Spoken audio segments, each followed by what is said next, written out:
திருச்சி மாநகராட்சியில் நிலவி வரும் பல்வேறு சீர்கேடுகளை கண்டித்து வருகிற 3ஆம் தேதி அதிமுக சார்பில் ஆர்ப்பாட்டம் நடைபெறும் என அறிவிக்கப்பட்டுள்ளது. இது தொடர்பாக அதிமுக பொதுச் செயலாளர் எடப்பாடி பழனிசாமி வெளியிட்டுள்ள அறிக்கையில், மக்கள் நலனில் சிறிதும் அக்கறை இல்லாத திமுக ஸ்டாலின் மாடல் அரசை கண்டித்தும், திருச்சி மதுரை தேசிய நெடுஞ்சாலை பஞ்சப்பூரில் உள்ள ஒருங்கிணைந்த பேருந்து நிலையத்தை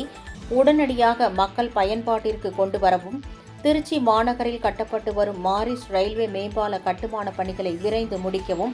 பாலக்கரை சாலையில் நடைபெற்று வரும் பாதாள சாக்கடை திட்ட பணிகளை விரைந்து முடிக்கவும் திமுக அரசு மற்றும் மாநகராட்சி நிர்வாகத்தை வலியுறுத்தி அதிமுக திருச்சி மாநகர மாவட்டத்தின் சார்பில் வரும் 3ஆம் தேதி மரக்கடை எம்ஜிஆர் திடலில் கண்டன ஆர்ப்பாட்டம் நடைபெறும் என அறிவித்துள்ளார்.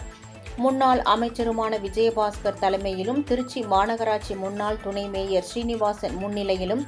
நடைபெறும் இந்த கண்டன ஆர்ப்பாட்டம் எனவும் அவர் அந்த அறிக்கையில் தெரிவித்துள்ளார்.